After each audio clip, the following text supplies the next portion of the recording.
हाँ आपण चाहूथिबा परिणाम किपरि आपण पाइबे आमे आमे कोन कि आमे चाहू आमे जो गोटे परीक्षा दो केमती हमर परीक्षा रे भलो हबो कि गोटे जाइछु हॉस्पिटल गोटे टेस्ट रिपोर्ट हमर बाहर करिवे आमे आमे सब बेले चाहू केमती हमर भलो रिजल्ट भलो हमर ब्लड टेस्ट रो हमर भलो आसीबो भलो बाहरिबो हमकु जदी भी किछि गोटे नेगेटिव फीलिंग्स हैला केमती नाय नाय हम देहटा केमती भलो थिबो एटा केमती न बारू आमे जहा चाहिबा आमो अनुसारे केमिति आमे फल पाइबा आजिर ए जोसेफ मर्फींकर बहिरु मु पढ़ुची अध्याय 8 आउ पेज होची 116 आमे हो आज पढ़िबा पेज 116 अध्याय 8 आपण चाहूथिबा परिणाम गुडी को किपरि पाइबे मन देकी शुणंतु लास्ट को मु आपनकर टिके कहीदेवी जो आमर सारांश मन रखा भली विचार गुड़िक केमती कौन आम करवा जमती ए लिखा है जिते बड़े आपण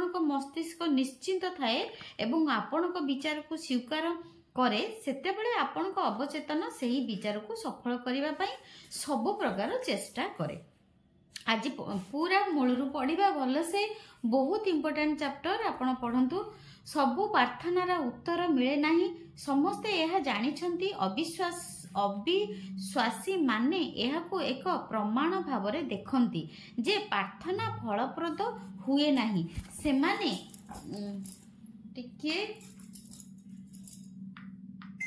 हाँ प्रार्थना फलप्रद हुए नहीं से माने गोटे जिनिस अणदेखा करती ताहा हेउची प्रार्थना काम करिबा पई हेले एहार वैज्ञानिक आधार को बुझी एहाकु प्रभावशाली उपाय रे व्यवहार करिबा को पड़िबो ताहेले से माने बुझी पारिबे केतेक निर्दिष्ट प्रार्थनार उत्तर काहेकि मिले नहीं एवं कौन कले ताहा अधिक प्रभावशाली होई पारिबो बेले बेले आमे बहुत प्रार्थना करू जप करू किंतु आमे भगवान को पाखरु किछि आशीर्वाद पाउना काहेकि ए सब जिंस कोन पई हुए आपण को इच्छा अनुसार प्रार्थनार उत्तर न मिले कौन हुए एभली असफलतार मुख्य कारण आपण जानिबा दरकार सेगुड़िक है आत्मविश्वासर अभाव एवं बहुत अधिक प्रचेष्टा सब बेले से लगी अनेक लोक अवचेतन मस्तिष्कर कार्यशैली को पूरा पूरी भाव न बुझी निज प्रार्थनार उत्तर रास्ता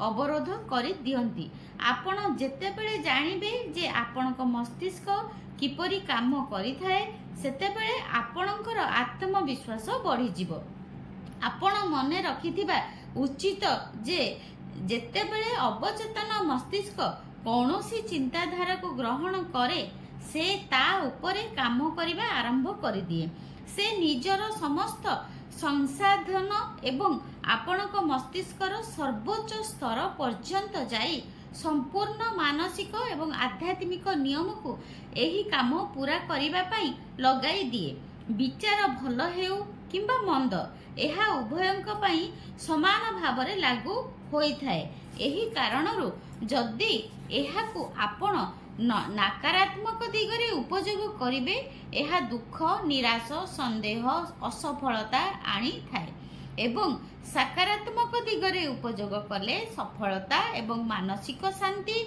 और समृद्धि मिली थाए जेतेबेले आपणक चिंताधारा गुड़िक सकारात्मक गठनात्मक एवं प्रेम रे परिपूर्ण सेतेबेले सठिक उत्तर अनुमान करा जाई पारे एथिरु एहा स्पष्ट जे निजर सफलता को नियंत्रण करिवार एकमात्र उपाय हेउछि निज अवचेतन को निज विचारधारा वास्तविकता भली स्वीकार करंतु एवं तापरे मनर नियम आपणक द्वारा सब किछि कराई देब निजर प्रार्थना पूर्ण श्रद्धा एवं आत्मविश्वासर सह अर्पण करंतु एवं एहा परे अवचेतन एहा करिवार दायित्व नहीं आपण को उत्तर देब जदि आपण मन द्वारा जबरदस्ती काम कराइबा पई चेष्टा करूछंती तेबे आपण को सब बेले असफलता मिलिबो आपण को अवचेतन मन जोर देले नुहे बरं आपण को विश्वास एवं चेतन मनर स्वीकृति अनुଯାयी निजर प्रतिक्रिया देई थाए एभली वक्तव्य द्वारा मध्य आपण को उत्तर मिलिबो नाही जेपरिकी स्थिति अधिक खराब होई चालुछि ମୋତେ କେବେ ବି ଉତ୍ତର ମିଳିବ ନାହିଁ। ମୋତେ କୌଣସି ରାସ୍ତା ଦେଖାଯାଉ ନାହିଁ। ମୁଁ ସନ୍ଦେହରେ ପଡ଼ି ଯାଇଛି। ମୁଁ ଜାଣି ନାହିଁ କ'ଣ କରିବାକୁ ହେବ। ଏଭଳି ବକ୍ତବ୍ୟ ଦ୍ୱାରା ଅବଚେତନ ମସ୍ତିଷ୍କ ଉତ୍ତର ଦିଏ ନାହିଁ କିମ୍ବା ସହଯୋଗ କରେ ନାହିଁ। ସୈନ୍ୟମାନଙ୍କର ମାର୍କି ସମୟ ଭଳି ଆପଣ ଖାଲି ପଦ ଆଗକୁ ପଛକୁ କରନ୍ତି, କିନ୍ତୁ ଆଗକୁ ବଢ଼ିପାରନ୍ତି ନାହିଁ। ସେହି ଗୋଟିଏ ଜାଗାରେ ଥାଆନ୍ତି। କଳ୍ପନା କରନ୍ତୁ, ଆପଣ ଗୋଟିଏ ଟ୍ୟାକ୍ସିରେ ବସି ଡ୍ରାଇଭରଙ୍କୁ 5 ମିନିଟ୍ ଭିତରେ ଅଧା ଡର୍ଜନ ଭିନ୍ନ ଭିନ୍ନ ଦିଗ ବିଷୟରେ କହୁଛନ୍ତି। ତାହେଲେ ସେ ଦ୍ୱନ୍ଦ୍ୱରେ ପଡ଼ିଯିବ। ହୋଇପାରେ ସେ ଆପଣଙ୍କୁ ନେବା ପାଇଁ ମନା କରିପାରେ। ଯଦି ଆମେ ଗୋଟେ ଡ୍ରାଇଭରକୁ 5ଟା ଜାଗା କହିବା ତାହେଲେ ସିଏ ମନା କରିଦେବ। ଆମର କ'ଣ ନା ଲକ୍ଷ୍ୟ ନିର୍ଦ୍ଧାରିତ ହେବା ଦରକାର, ମାନେ ଗୋଟିଏ ଲକ୍ଷ୍ୟ ହେବା ଦରକାର। ବେଶୀ ଆମେ ଏପଟ ସେପଟ ଭାବିବା ନାହିଁ। ଆମେ କୌଣସି କନଫ୍ୟୁଜନ ମାଇଣ୍ଡରେ ଆଣିବା ନାହିଁ। ଅବଚେତନ ମସ୍ତିଷ୍କ ସହ କାମ କରିବା ସମୟରେ ଏହିଭଳି କିଛି ହୋଇପାରେ। ଆପଣଙ୍କ ମସ୍ତିଷ୍କରେ ଏକ ସ୍ପଷ୍ଟ ବିଚାର ରହିବା ଉଚିତ। ଏକ ନିଶ୍ଚିତ ନିର୍ଣ୍ଣୟରେ ପହଞ୍ଚିବା ଦରକାର ଯେ ଏହାର ଗୋଟିଏ ଉପାୟ ରହିଛି, ଗୋଟିଏ ରାସ୍ତା ହିଁ ଆପଣଙ୍କ ରୋଗର ଉପଚାର। ଆପଣଙ୍କ ଅବଚେତନ ମଧ୍ୟରେ ଥିବା ଅନନ୍ତ ଜ୍ଞାନଠାରୁ ହିଁ ସେ ଉତ୍ତର ପାଇଥାଏ। ଚେତନ ମନ ମଧ୍ୟରେ ସ୍ପଷ୍ଟ ନିର୍ଣ୍ଣୟରେ ପହଞ୍ଚିବା ଦ୍ୱାରା ହିଁ ମନ ପ୍ରସ୍ତୁତ ହୁଏ ଏବଂ ଆପଣଙ୍କ ବିଶ୍ୱାସ ଅନୁଯାୟୀ ଆପଣଙ୍କୁ ପ୍ରତିକ୍ରିୟା ମିଳେ। ନିଶ୍ଚିନ୍ତ ରୁହନ୍ତୁ, ସବୁକିଛି ଠିକ୍ ହୋଇଯିବ। ଗୋଟିଏ ଘର ମାଲିକ ନିଜର ଭାଙ୍ଗି ଯାଇଥିବା ବଏଲର ଠିକ୍ କରିବା ପାଇଁ ଜଣେ ମେକାନିକକୁ ଡାକିଲେ। ମେକାନିକ ଆସି ମାତ୍ର ଅଧଘଣ୍ଟା ମଧ୍ୟରେ ବଏଲରରେ ଥିବା ସମସ୍ୟା ଠିକ୍ କରିଦେଲେ। ମେକାନିକ ଘର ମାଲିକକୁ $30ର ବିଲ୍ ବଢ଼ାଇ ଦେଲେ। ମାଲିକ ରାଗି ଚିତ୍କାର କରି ଉଠିଲେ, ଏତିକି ଟିକିଏ କାମ ପାଇଁ $30 ବିଲ୍? ତୁମର ସାହସ କେମିତି ହେଲା? ମେକାନିକ କହିଲେ, ଭାଙ୍ଗି ଯାଇଥିବା ପାର୍ଟ ପାଇଁ ମୁଁ ମାତ୍ର $2 ଚାର୍ଜ କରିଛି, ହେଲେ ଏଥିରେ $30 ଲେଖା ଯାଇଛି। ମାଲିକ ଚିଲେଇଲେ। ଠିକ୍? ମେକାନିକ କହିଲେ, ବାକି $28 ବଏଲରର କ'ଣ ସମସ୍ୟା ହୋଇଛି ତାହା ଚିହ୍ନଟ କରି ତାର ସମାଧାନ ବାହାର କରିବା ପାଇଁ ଚାର୍ଜ କରିଛି। ସବୁ ମିଶି ହେଲା $30। ଏହିଭଳି ଅବଚେତନ ମସ୍ତିଷ୍କ ଏକ ମୁଖ୍ୟ ମେକାନିକ ଅଟେ। ତାକୁ ସବୁ ଜଣା। ଆପଣଙ୍କ ଶରୀରର ସମସ୍ତ ଅଙ୍ଗ ପ୍ରତ୍ୟଙ୍ଗ ଏବଂ ଆପଣଙ୍କ ସମସ୍ତ କାର୍ଯ୍ୟକଳାପକୁ ଠିକ୍ କରିବାର ଉପାୟ ଜଣାଅଛି। ଉତ୍ତମ ସ୍ୱାସ୍ଥ୍ୟର ଆଜ୍ଞା ଦିଅନ୍ତୁ, ଅବଚେତନ ତାହା କରିବ। କିନ୍ତୁ ଏସବୁର ପଛରେ ଆରାମ, ଧୈର୍ଯ୍ୟ ହିଁ ପ୍ରକୃତ ଚାବିକାଠି। ନିଶ୍ଚିନ୍ତତା ସବୁ କରିଦେବ। ମାଧ୍ୟମ କ'ଣ ତାହା ଜାଣିବା ପାଇଁ ଚେଷ୍ଟା କରନ୍ତୁ ନାହିଁ, କେବଳ ଶେଷ ପରିଣାମକୁ ଦେଖନ୍ତୁ। ସମସ୍ୟା ସମାଧାନ ହେବା ପରେ ପ୍ରସନ୍ନ ହୁଅନ୍ତୁ। ସମସ୍ୟା ସମାଧାନ ହେଲା ପରେ ଖୁସି ହୁଅନ୍ତୁ। ମନେ ରଖନ୍ତୁ, ଆପଣଙ୍କର ଅନୁଭବ ଅବଚେତନର ପ୍ରତିକ୍ରିୟା ଗୁଡ଼ିକୁ ପ୍ରଖର କରିଥାଏ। ନିଜର ନୂଆ ବିଚାରକୁ ସମ୍ପୂର୍ଣ୍ଣ ଭାବରେ ଅନୁଭବ କରିବା ଦରକାର, ଯାହା ଭବିଷ୍ୟତରେ ନୁହେଁ ବର୍ତ୍ତମାନ ତିଆରି ହେଉଛି। କଳ୍ପନା ଶକ୍ତି ବ୍ୟବହାର କରନ୍ତୁ, ଇଚ୍ଛା ଶକ୍ତି ନୁହେଁ। ଅବଚେତନ ମସ୍ତିଷ୍କର ବ୍ୟବହାର କରିବା ସମୟରେ ଆପଣ କୌଣସି ବିରୋଧୀ ବିଷୟରେ ଚିନ୍ତା କରନ୍ତୁ ନାହିଁ କି ନିଜର ଇଚ୍ଛା ଶକ୍ତିର ବ୍ୟବହାର କରନ୍ତୁ ନାହିଁ। ଆପଣ ପରିଣାମ କଳ୍ପନା କରନ୍ତୁ ଏବଂ ମୁକ୍ତ ସ୍ଥିତିର ଅନୁଭବ କରନ୍ତୁ। ଆପଣ ଦେଖିବେ ଯେ ଆପଣଙ୍କ ବୁଦ୍ଧି ରାସ୍ତାରେ ପ୍ରତିବନ୍ଧକ ସାଜିଛି, କିନ୍ତୁ ଏକ ସରଳ ଶିଶୁ ଭଳି ଚମତ୍କାର ହେବାର ବିଶ୍ୱାସ ବଜାୟ ରଖନ୍ତୁ। ନିଜକୁ ବିନା କୌଣସି ସମସ୍ୟା ଏବଂ ଅସୁସ୍ଥତା ସହ କଳ୍ପନା କରନ୍ତୁ ନାହିଁ। ନିଜ କଳ୍ପନା ବାସ୍ତବତାରେ ପରିଣତ ହେବା ପରେ ଆପଣଙ୍କ ପ୍ରତିକ୍ରିୟା କ'ଣ ହେବ ତାହା ଭାବନ୍ତୁ। ଏହି ପ୍ରତିକ୍ରିୟାରେ ପ୍ରତିବନ୍ଧକ ସାଜୁଥିବା ନାଲି ଫିତା କାଟି ଦିଅନ୍ତୁ। ପ୍ରକୃତରେ ସରଳ ଉପାୟ ହିଁ ସବୁଠାରୁ ଭଲ ଉପାୟ। ଅନୁଶାସିତ କଳ୍ପନା किपरि चमत्कार करिथाए। अनुशासित किंबा वैज्ञानिक कल्पना द्वारा निज अवचेतन मस्तिष्क ठारू प्रतिक्रिया पाइबार अद्भुत रास्ता रहिछि। आमे जानिछु जे अवचेतन मस्तिष्क शरीरर निर्माण करिछि एवं समस्त जरूरी कार्य को नियंत्रण करुछि। बाइबल अनुजाई आपण विश्वास सह जहाँ प्रार्थना रे मागिबे आपण को निश्चय मिलिबो। कहा उपरे विश्वास करिवार अर्थ ताकू वास्तविकता किंबा सत भली स्वीकार करिबा किंबा ताहा संभव होइथिबार मानसिक स्थिति रे रहिबा। एभली स्वभाव रहिले आपण प्रार्थनार उत्तर मिलिबार खुशी अनुभव करि पारिबे। प्रार्थना रे सफलता पाइबार तीनोटी सोपान एहार प्रक्रिया निम्न रे उल्लेख करा जाइछि। प्रार्थनार सफलता पाइबार तीनोटी स्टेप आमे मन देकी सुनिबा। कौन प्रार्थनार तीनोटी स्टेप? निज समस्या उपरे नजर पकांतु। कौन आपणकर समस्या अछि ताहा देखंतु। समस्या को अवचेतन मस्तिष्क को हस्तांतर करंतु कारण से ही सबुठारु भलो समाधान बाहर करि पारिबे। समस्या समाधान होई सारिथिबार अनुभव करी निश्चिंत होई जांतु। आपणकर जहाँ भी समस्या अछि अवचेतन मस्तिष्क को कहंतु जे मोर एहा समस्या अछि। तापरे आपण पूरा विश्वासर सह आपण बसी जांतु जे अवचेतन मस्तिष्क ताहा आपणकर सॉल्व करी देबे। संदेह एवं कुंठाबोध प्रार्थना को दुर्बल कर दिए। निजको निजे केबे कहतु नहीं जदि मु ठीक हो जाती भल हुंता किंबा मु भाबुची एहा काम करिवो। काम विषय रे आपण कौन भाबुचंती ताहा उपरे काम हेबा न हेबा निर्भर करे। स्थिति एवं परिस्थिति को कहतु एहा मध्य बीती जीव। निश्चिंतता द्वारा आपण निज अवचेतन को प्रभावित करंती जहा द्वारा विचार पछरे थिबा गतिज शक्ति एहाको हासिल करिबा पई कमाण निज हाथ को नहीं थाए। आपण जहाँ प्रार्थना करंती तार विपरीत उत्तर काहेकि मिले? आपण जदि जहाँ प्रार्थना करुथिबे ताहा हुए नहीं ता विपरीत हुए काहेकि? एमिले को फ्रांस रो जने प्रसिद्ध मनोवैज्ञानिक थिले जहाँकर अभिभाषण अमेरिका रे बहुत प्रशंसित होइथिला। तांकर प्रसिद्ध सिद्धांत गुड़िक मध्यरु गोटिए हेउची जेतेबेले आपणको इच्छा एवं कल्पना विरोधाभास रे थांती सेतेबेले आपणको कल्पना विजयी हुए। एहार नाम से रखिथिले विपरीत प्रयत्नर नियम। धरि नियतु आपणको भूमि उपरे पड़िथिबा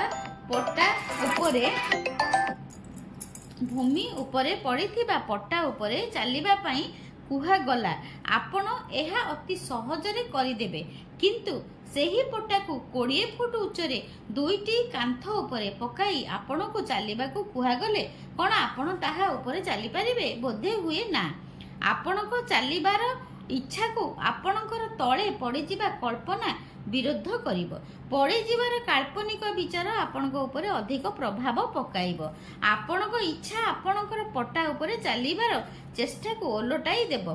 एही कारणरु असफलतार विचार दृढ़ हेबो। मानसिक प्रयास निश्चिंत भावरे निजको हराई देबा भली होइथाए। आपण जहाँ इच्छा करंती तार ओलटा हुए। स्थिति बाहरी आसीबा पई शक्तिहीन हेबार परामर्श सबुबेले मन को अधिक प्रभावित करे। अवचेतन मन एही विपरीत परामर्श गुड़िक मध्यरु जेउटी अधिक मजबूत ताकू स्वीकार करे। जदि आपण निजको कहउछंती मोर उपचार दरकार, मु काहेकि एहा पई पारुनी, मु बहुत चेष्टा करूछि किंतु काहेकि परिणाम पाई पारुनी। गभीर प्रार्थना पाई मु निज उपरे चाप पकाइबा दरकार। मो पाखरे थिबा समस्त इच्छा गुड़ी को मु प्रयोग करिबा दरकार। आपण जानिबा दरकार भूल केउठी रहुछि। आपण बहुत अधिक चेष्टा करूछंती। केबे भी अवचेतन मस्तिष्क को निज इच्छा शक्तिर प्रयोग करी ताकू स्वीकार करिबा उपरे जोर दियंतु नाही। एभली प्रयासर असफल ହେବା ନିଶ୍ଚିନ୍ତ ଅଟେ। ଯେଉଁ ଜିନିଷ ପାଇଁ ପ୍ରମାଣ ପ୍ରାର୍ଥନା କରନ୍ତି ତାର ଓଲଟା ଫଳ ମିଳିଥାଏ। ଏମିତି କିଛି ଆପଣ ସହ ହୋଇଛି କି ଆପଣ କୌଣସି ପରୀକ୍ଷା ଦେଉଛନ୍ତି, ଯାହା ସବୁ ପଢ଼ିଥିଲେ ହଠାତ୍ କିଛି ମନେ ପଡ଼ୁନି, ମୁଣ୍ଡରେ ଯେତେ ଚାପ ପକାଇଲେ ମଧ୍ୟ କୌଣସି ପ୍ରଶ୍ନର ଉତ୍ତର ଆସୁନାହିଁ, ନିରାଶରେ ପରୀକ୍ଷା ହଲରୁ ଆପଣ ବାହାରି ଆସୁଛନ୍ତି, ମାନସିକ ଚାପ ହାଲକା ହୋଇଯାଉଛି, ପୁଣି ହଠାତ୍ ସେହି ସବୁ ପ୍ରଶ୍ନର ଉତ୍ତର ଆପଣଙ୍କର ମନେ ପଡ଼ିଯାଉଛି, ଆପଣ ସବୁ ଜାଣି ମଧ୍ୟ ଦରକାର ସମୟରେ ଜ୍ଞାନର ବ୍ୟବହାର କରିପାରିଲେ ନାହିଁ।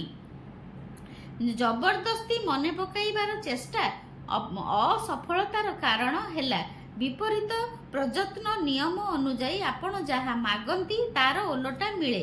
ଇଚ୍ଛା ଏବଂ କଳ୍ପନା ମଧ୍ୟରେ ଥିବା ବିବାଦ ସମାଧାନ ହେବା ଉଚିତ। ମାନସିକ ଶକ୍ତିର ପ୍ରୟୋଗରେ ଅର୍ଥ ହେଉଛି ସେଠାରେ ପୂର୍ବରୁ ବିରୋଧ ହିଁ ଅଛି। ଆପଣଙ୍କ ମସ୍ତିଷ୍କ କୌଣସି ସମସ୍ୟାକୁ ଶେଷ କରିବା ଉପରେ କେନ୍ଦ୍ରିତ ଅଛି, ତେବେ ପ୍ରତିବନ୍ଧକ କିଛି ଫେରକ ପକାଇବା ନାହିଁ। ତାମାନେ ଆମର ମାନସିକ ସ୍ଥିତିରେ ଯାହା ଉପରେ ଆମେ କେନ୍ଦ୍ରିତ କରୁ, ଆମେ ଯଦି କୌଣସି କାମକୁ ଆମେ ଜବରଦସ୍ତ କରିବା ତାହେଲେ ଆମର କୌଣସି ପରିବର୍ତ୍ତନ ଘଟିବ ନାହିଁ। ଯଦି ଆପଣ ଦୁଇ ଜଣ ଏହି ଦୁନିଆର କୌଣସି ଜିନିଷ ଯାହାକୁ ଆପଣ ପାଇବା ପାଇଁ ଇଚ୍ଛା କରୁଛନ୍ତି ତାକୁ ଛୁଇଁବା ପାଇଁ ଯଦି ଆପଣ ପ୍ରସ୍ତୁତ ଅଛନ୍ତି, ସ୍ୱର୍ଗର ଥିବା ମୋର ପିତା ତାହା ଅବଶ୍ୟ ପୂରଣ କରିବେ। ତାମାନେ ଏଥିରେ କହୁଛନ୍ତି ପରମାତ୍ମା ଆମର ସବୁ ଇଚ୍ଛା ପୂରଣ କରିବେ ଯଦି ଆମେ ତାହା ହୃଦୟର ସହିତ ଚାହିଁଲେ। ଯେଉଁ ଦୁଇ ଜଣଙ୍କ ବିଷୟରେ କୁହାଯାଇଛି ସେହି ଦୁଇ ଜଣ ହେଲେ ସାମଞ୍ଜସ୍ୟତାପୂର୍ଣ୍ଣ ମିଳନ ଏବଂ ଚେତନ ମସ୍ତିଷ୍କ ଏବଂ ଅବଚେତନ ମସ୍ତିଷ୍କ ମଧ୍ୟରେ କୌଣସି ବିଷୟ ସମ୍ବନ୍ଧରେ ପାରସ୍ପରିକ ସହମତି।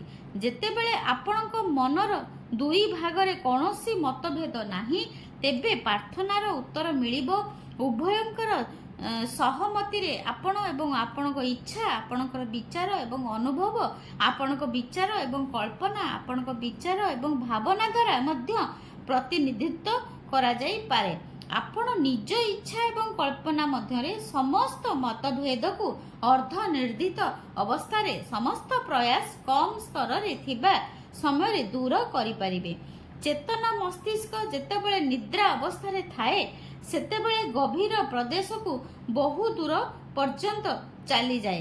ଅବଚେତନ ମସ୍ତିଷ୍କର ବିଚାର ଭର୍ତ୍ତି କରିବାର ସବୁଠାରୁ ଉତ୍ତମ ସମୟ ହେଉଛି ଶୋଇବାର ଠିକ୍ ପୂର୍ବରୁ ଏବଂ ଉଠିବାର ଠିକ୍ ପରେ। ଏହାର କାରଣ ହେଉଛି ଅବଚେତନ ଏହି ସମୟଗୁଡ଼ିକରେ ଅଧିକ ସକ୍ରିୟ ଥାଏ।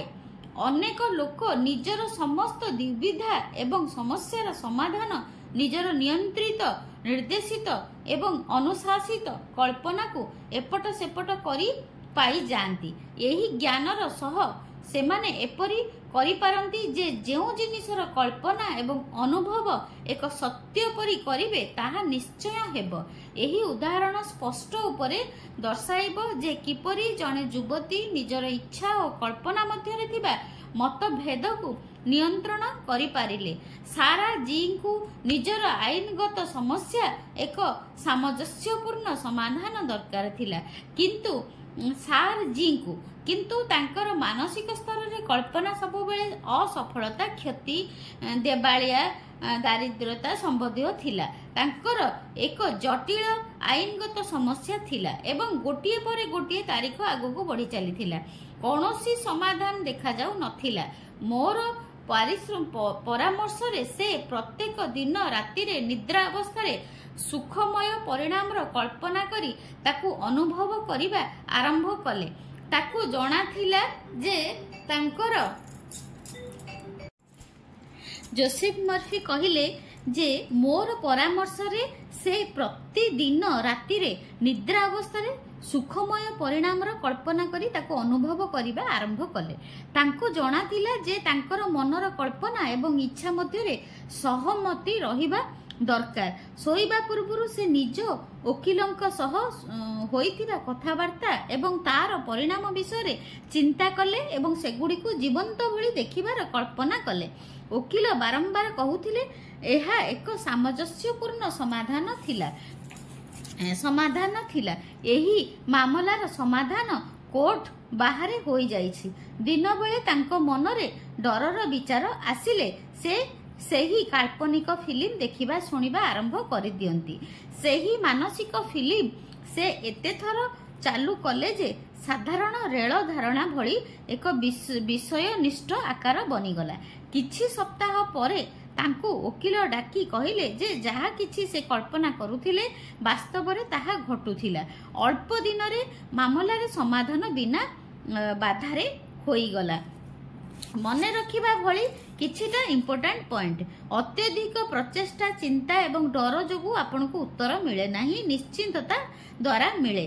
जेतेबेले आपनको मस्तिष्क निश्चिंत थाए एवं आपनको विचार को स्वीकार करे सेतेबेले आपनको अवचेतन सेही विचार को सफल करिवा पई सब प्रकार चेष्टा करे। पारंपरिक उपायरु हटी भिन्न उपाय चिंता एवं योजना करंतु। जानी रखंतु जे समस्त समस्यार समाधान अछि। अवचेतन उपरे संपूर्ण विश्वास रखंतु एवं निजको बारंबार कहंतु जे दिव्य शक्ति द्वारा ठीक काम हेउछि। उत्तम स्वास्थ्यर अनुभव सुस्थ कराए, धनर अनुभव धन उत्पन्न करे। आपण किपरि अनुभव करुछंती कल्पना आपणकर शक्तिशाली विभाग अटे। कल्पना करंतु जे सबु भल हेबो एवं प्रकृत रे ताहा ही हेबो। आमे जदि कल्पना करिबा आम सहित भल हेउछि ताहाले ताहा ही हेबो। सुप्तावस्था रे चेतन एवं अवचेतन मस्तिष्क मध्य विवाद हेबाकू दियंतु नाही। सोइबा पूर्वरु बारंबार निजर कल्पना को वास्तवता रे परिणत हेबार देखंतु। आराम रे सुअंतु, सखाळे खुशी रे सह उठंतु। आमे एटा पढिले अध्याय 8 केमिति आम इच्छा रे आमे फल पाइबा आउ 124 पर्यंत आमे पेज पढिले the power of subconscious mind. आपण सोइला बेले निजर माइंड को प्रोग्रामिंग करिकि सुअंतु, भल भल कथा कहिकि सुअंतु, प्रेजेंट टेंस रे कहिकि सुअंतु, प्रार्थना करिकि सुअंतु। निश्चित आपण सक्सेस पाइबे।